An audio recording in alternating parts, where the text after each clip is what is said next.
Rabbi, it's been a great pleasure. What a joy to still be involved in so many ways and to be able to keep up relationships. It's a gift that keeps on giving each and every day.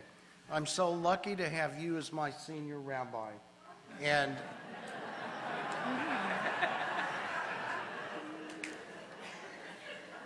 to know that you're always there. You have no idea what a gift it is and you are to me. This is a sacred moment because unlike Jacob, who awoke from his covenantal dream and said, God was in this place and I did not know, we know that God is in this place in this moment. We know it in a myriad of beautiful ways. God's presence is felt in the congregation's anticipation of officially welcoming a new senior rabbi into its midst. At Schaarai Zedek, such a moment occurs so rarely that its meaning and significance are multiplied immensely. And when that senior rabbi happens to be Rabbi Joel Simon, a man who is already loved and respected by the congregation, the pageantry surrounding his elevation tonight for all of us becomes so much sweeter.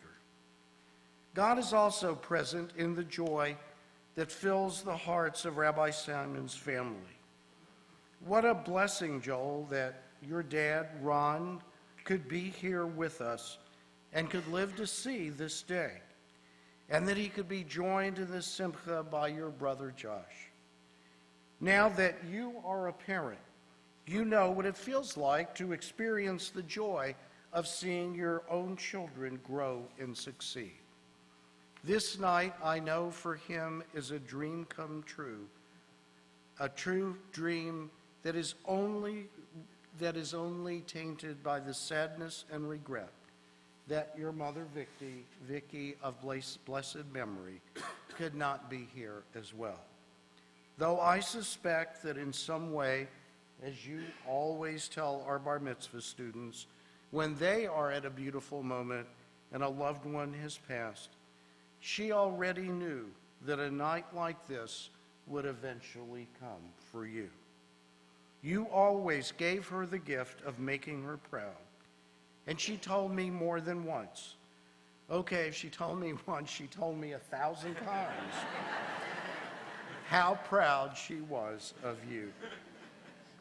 Her spirit fills this sanctuary and the hearts of all of us who knew and loved her. And Jason, I know that this moment for you probably feels like sitting in the vortex of a tornado. Within the last 5 years, you've experienced a marriage, a new congregation, an installation, the arrival of 2 children, 3 major moves, 3 more unwelcome moves, 7 houses, an oral surgery, a new old congregation, another installation, and no time to sing about a partridge in a pear tree. All revolving around an overachieving husband named Joel. As you know, Jason, Judaism does not have saints, but if it did, you would be the first in line for beatification. Being the wife of a rabbi can be challenging at times, but you have supported your Joel and your congregations with grace, good humor, and warming, accepting smile. We are always so happy to see you, and you make us all feel so good. Thank you for allowing us into your life so quickly and for embracing us with your sincere love. Thank you both also for being such good parents and role models. Eva and Judd will grow up loving Judaism and the congregation and your own rabbinic family, because you and Joel surround their lives with unqualified love for the 2 of them and for each other. Eva and Judd have already brought great fun to this congregation's life, and we cannot wait to watch them grow and all the fun increase. Best of all, we can tell how happy you are for Joel and how proud you and your family are of him. How special it will be for you to stand with him in just a few moments on this bema, where you stood for your wedding, to see him installed as Schaarai Zedek's 9th senior rabbi. I feel the sacredness of this moment in my heart too. Joel, you already know how Donna and I feel about you. For these past 11 years, you have been my friend, colleague, teacher, mentor, calmer, partner in crime, listening ear, cheerleader, counselor, and most of all, my rabbi. I want you to know that we were once described by Rabbi Rosenberg at Congregation Beth Am like an old, bickering married couple.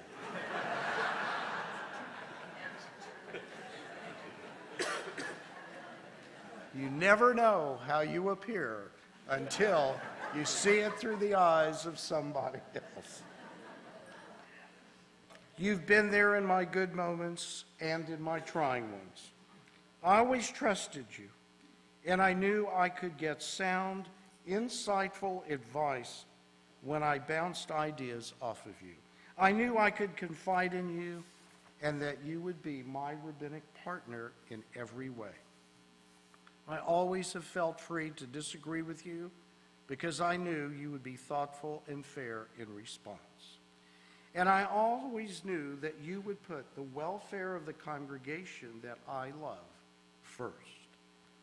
I admire the rabbi you are, the rabbi you've become, and the down-to-earth person of integrity you never swerve from being. I am honored beyond words that you have asked me to this moment in the congregation's life and in yours. This moment is also sacred because being free of anxiety, we are able to enjoy it with pure pleasure. In one of my favorite movies called Forrest Gump, Forrest repeats one of his mother's favorite sayings. It is, life is like a box of chocolates. You never know what you're going to get. That concept with its attendant apprehensions certainly describes the feelings of a congregation when it gets ready to install a new rabbi. Yet it doesn't always have to be that way. And a Hasidic rabbi named Bunim explained why. He used to tell a story to his followers the first time they visited him. There was once an impoverished man by the name of Reb Isaac ben Yaakil of Krakow. He lived in poverty for many years, not knowing where his next crust of bread would come from. Still, Reb Isaac had implicit faith that God would not let him starve and that one day his suffering would end. One night, he dreamed that there was a highly valuable treasure buried under a specific bridge in Prague. At first, he paid the dream no attention, assuming it was mere wishful thinking. After all, who doesn't dream of riches? But when the dream repeated itself night after night after night, he began to reconsider. Perhaps there was something to it. Could it possibly be true? So he set off for Prague, a long and tiring journey, only to discover that the bridge was right near the royal palace and thus heavily guarded at all hours.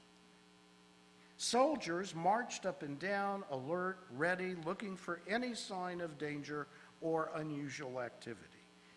Digging under the bridge was clearly out of the question. He was disappointed. But Reb Isaac was not going to give up that easily. He returned to the bridge day after day until the guards began to recognize him. And soon they became curious. "Why do you come to the bridge every day?" one of them asked him. "Were you waiting for someone?" Rabbi Isaac knew they wouldn't believe some half-hearted excuse, so he told them about the dream. The guard listened, threw back his head, and laughed heartily. You came all this way because of a silly dream? You fool! I had a dream that a certain Jew named Reb Isaac ben Yachiel has buried treasure in his own backyard, but you didn't see me going on a wild goose chase. Of course not. And he laughed uproariously. Meanwhile, Reb Isaac hurried off to buy a ticket for the first train back to Krakow. Now he knew where to look. Sure enough, when he arrived, he immediately went to his own backyard and began digging at the hard dirt. And to his great joy and astonishment, after some effort, he uncovered a chest of gold. He used the money to buy a magnificent synagogue which bore his name, and with the rest of the new money, he built himself a home, and I might add, free of spores. When Reb Bunam, side story, when Reb Bunam told this tale to followers who had traveled from far and wide to visit him, what was his message? The followers understood. You don't always find what you're looking for traveling to a distant Hasidic court. True spiritual treasure can be acquired right here at home. We at Schaarai Zedek can celebrate tonight without any apprehension because we know how almost every chocolate in the box called Rabbi Simon is labeled. That's because our congregational leaders, starting with Richard Egnatz and many more were involved, were wise enough to follow the dictum in Deuteronomy, which says the law of God is not too far away from us, but in our hearts and mouths, if we will only take them. For they, our leaders, chose to look for our new rabbi, our treasure, in our own backyard. And that treasure will help us to continue, like the story says, to build a magnificent synagogue in God's and Rabbi's name. I came to know Rabbi Simon's sympathetic heart the day I was scheduled to interview him in Tampa. Many of you do not know the story.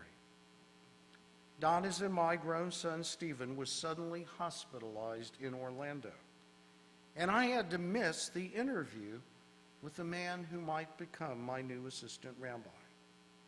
I will never forget Rabbi Simon's words to me. He said, "Don't worry about me.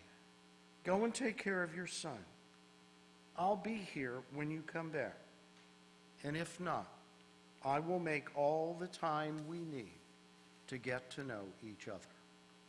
And once again, he was true to his word. I learned that Rabbi Simon was above all a peacemaker, which is so critical to a congregation's well-being.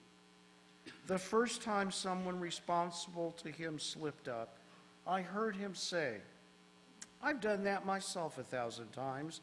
Let's see how we can make this work." I learned a lot from him that day. Instead of finding fault, Rabbi Simon finds solutions. Instead of becoming involved in drama, Rabbi Simon calmly listens for the pain and then skillfully soothes it. By meeting agitation with praise, fear with quiet confidence, and fire with an extinguisher instead of an accelerant, Rabbi Simon builds a happy congregation, one person at a time. You cannot measure the priceless gift this is to a congregation. He's one of the few people who I can say no to, and you can say no to, and he tells you these are the boundaries, and you go away still feeling okay. Our leaders turned to Rabbi Simon, they knew, because they also understood the power of his sermons. I don't have to tell you, we Reformed Jews live in an age of turmoil. Some congregations have some congregants have difficulty believing in God in prayer. And so one high holiday, Rabbi acknowledged the struggle, accepted the validity of the doubt, and then suggested alternative ways of discovering the latent spirituality that is within each of us.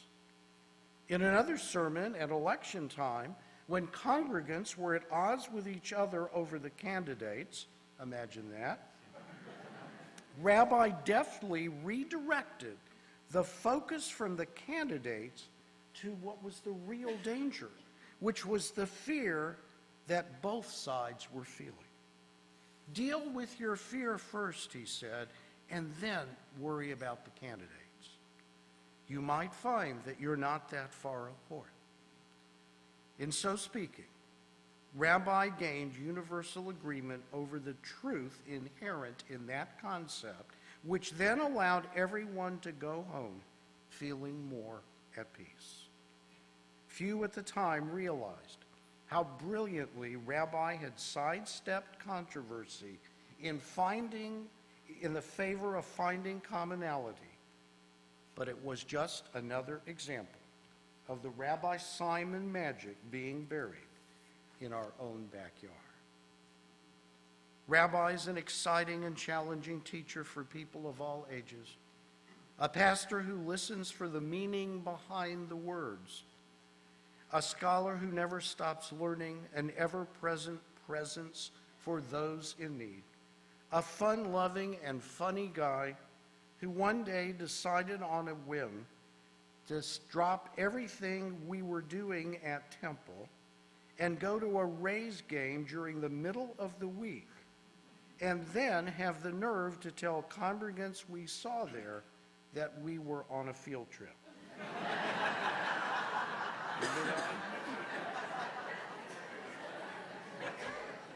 I just stood there and trembled in disbelief and said to myself, that's why we have Yom Kippur.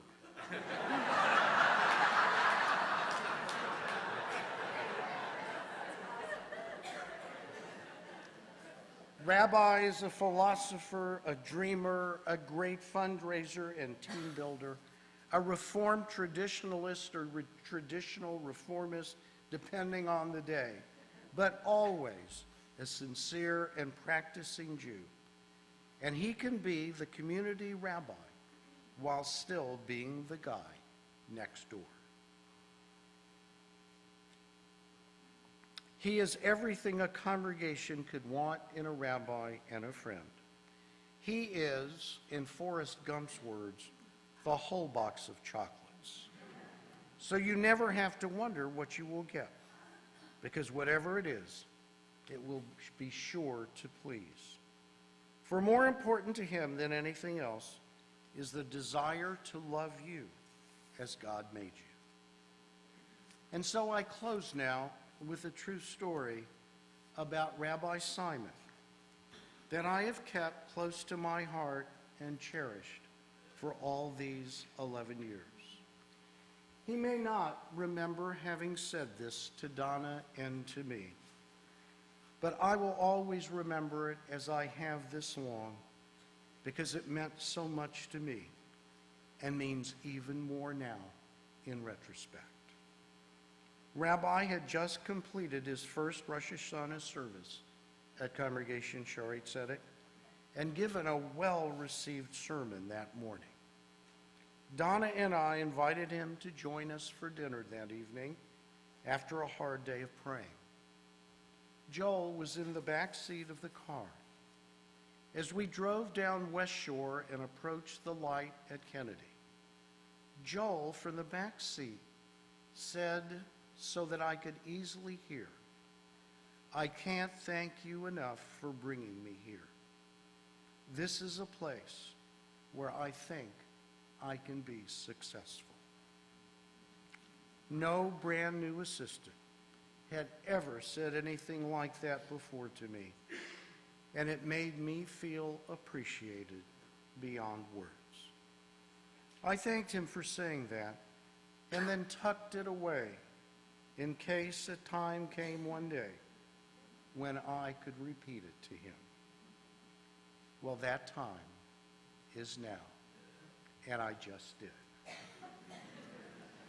Joel, Rabbi Simon, thank you for coming here and making us a better congregation and me a better rabbi and person. Thank you even more for realizing so early on that Schaarai Zedek, with its rabbi-loving congregants, just might be the fertile ground on which you could let your ideas, ambition, caring, and dedication grow to fruition. God has given you many extraordinary talents, spiritual, musical, leadership-wise, pastoral, but because you chose to make Schaarai Zedek your own backyard, that has made all the difference. For us, for you, for your family, and for the Schaarai Zedek congregation of generations to come. The success you predicted for yourself here 11 years ago has become a reality, and you have become our treasure because of it. I could not be more pleased than to welcome you as Congregation Schaarai Zedek's next senior rabbi. You've earned that right and deserve all the honor that comes with your elevation. May God be with you in all your endeavors, and may we continue to be blessed by your holy light.